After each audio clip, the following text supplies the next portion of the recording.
Hey all, Flickering here.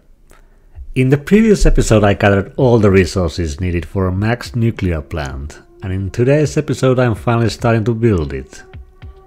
Over the past few weeks I've learned that this is a huge project which probably takes me yet another month to finish. So this episode won't show the completed plant yet, but I will show my design principles and how I am solving the somewhat messy internal logistics of it. I got this idea of building a huge plant that looks like the radiation warning symbol with clear contrasts of yellow and black. This allows me to, once again, build a round shape that I seem to like so much. The shape needs to be large enough so that even the middle circle of the radiation symbol looks nice. The size is really defined by the amount of water extractors that need to be at the bottom. Without overclocking, that would be about 880 extractors. The big water spenders are the nuclear reactors, which consume 300 water each per minute. I decided to provide water for each of them from one normal and one 150% overclocked water extractor, which together produce exactly the needed water. This means I can simply collect the water from those in the Mark 1 pipe and lead it directly to the reactor. But even this moderate overclocking means that I need 252 power shards. When I started I had about 70 of them. So first thing I did was to go on a power slug hunt, and after a few hours I had gathered enough. At this point I also decided that it's probably more fun to farm lizard doggos than hunt for more slugs in the wild, so I built a lizard doggo farm. I recently published a video on this topic too. So the amount of water extractors decreased to 627, which still take a lot of space. I first tried on a spreadsheet if a circle with a diameter of 91 foundations would be enough, but soon found out that I need more space. So I went for the next possible number of 113 foundations in diameter. If you're wondering why these numbers are the alternatives, the reason is that at those diameters the edges of the foundations lie nicely at 5-degree increments, so the circle becomes nice and smooth. In the background you can see the time-lapse of this rather boring process. To make the circle I needed to zoom 56 foundations to each direction from a central foundation, build a 5 foundations wide outer rim, delete the other foundations, rotate the center 5 degrees and repeat this process 18 times. The end result from all this is a very large, round and yellow building. 113 foundations means 904 meters in diameter. This certainly is my second largest building after the mega factory building itself. It is actually touching the invisible map border in the east. I can't go to the very end of the plant or I start taking some heavy damage. The fact that the ceiling of the building should have two colors, yellow and black, almost became a problem.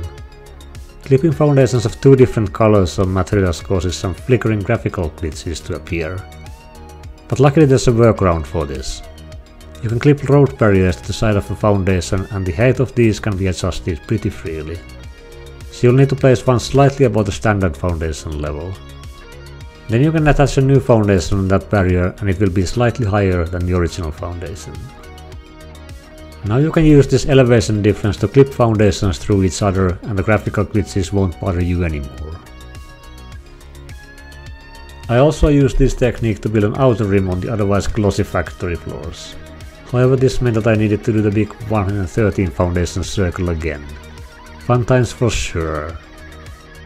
At least after this I can just use the walls to place these elevated foundations, as the walls are snapped to the newly placed foundations.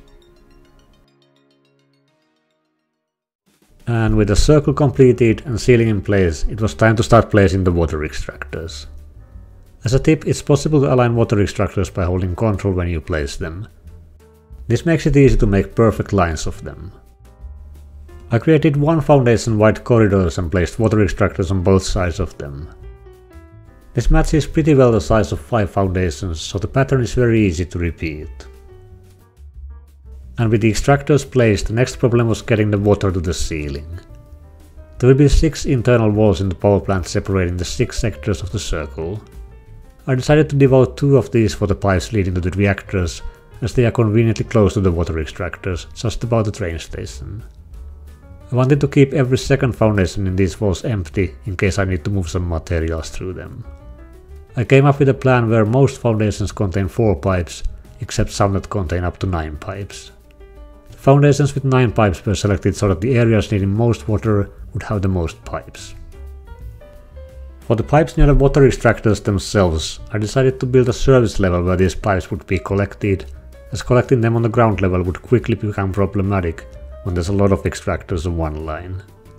This gave me the first pipe floor hole issue with this build that I had to deal with. The water wouldn't flow through these holes until I rebuilt every single one of them.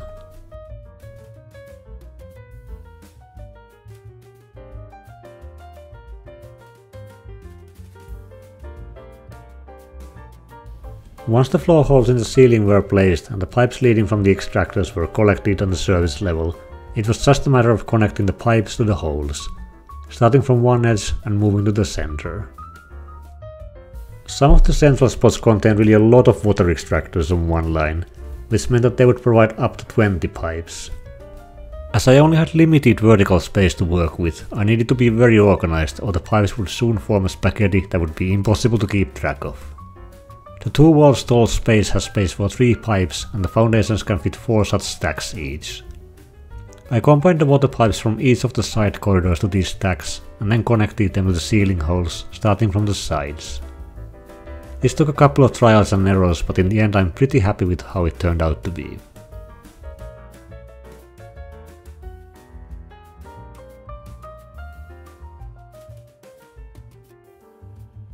The plant will also need water for various other machines than just the reactors.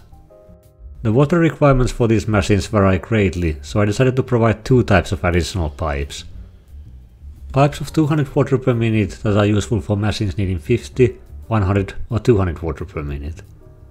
And pipes of 360 water per minute, which are useful for machines needing 10, 20, 22.5, 30 or 40 water per minute, as it's divisible by each of these numbers. Pipes of 200 are created by combining water from 5 water extractors and then splitting into 3 pipes. Pipes of 360 are simply the combined output from 3 water extractors. I decided to color code these pipes because otherwise it would be easy to get confused with them. The plant will have a central circle with a diameter of 11 foundations. I decided to use this circle for the internal logistics between the floors. Mainly because the other corridors that were not occupied by the pipes leading to the reactors are at an angle and contain 2 sets of clipping foundations. I have seen that clipping foundations can cause problems with the pipe floor holes, so the pipes really can't go through floors in these walls. The central circle proved to be problematic though as well. The big reason for this is that the train station is unfortunately exactly below it. This means I didn't have the full 8 walls of height to play with, so I tried to go for just 2. I soon found out the height of the 2 walls is not enough. For instance, here you can see me struggling to find a way to connect some of the pipes, as all the roofs were already blocked around them. I decided to build a bypass under the foundations, which is not really optimal, but I couldn't find a better solution without a massive rework of all the pipes. Once the pipes were all set up, it was time to figure out how to get the belt resources to the center. The space that was already limited when placing pipes turned out to be even more limited when placing the conveyor belts and lifts. Conveyor belts simply take more space in this game than pipes, and are more tricky to maneuver in tight spaces. I ended up building some spaghetti that I had managed to avoid so far, and which I'm not particularly proud of.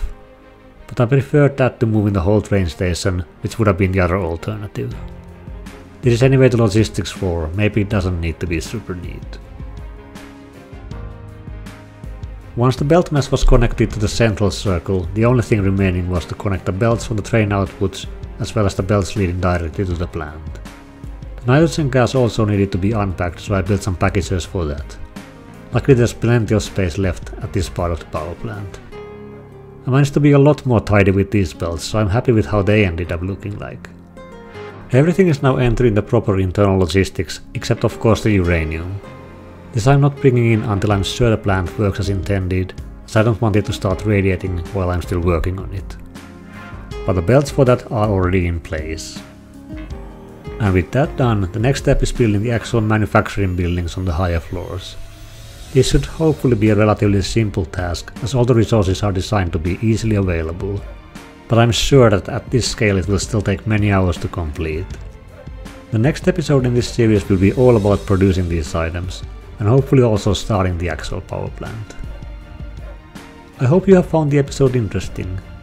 If you do, please give it a like and consider subscribing to the channel so you don't miss the next episode in the series when it is published. Thanks for watching and see you soon.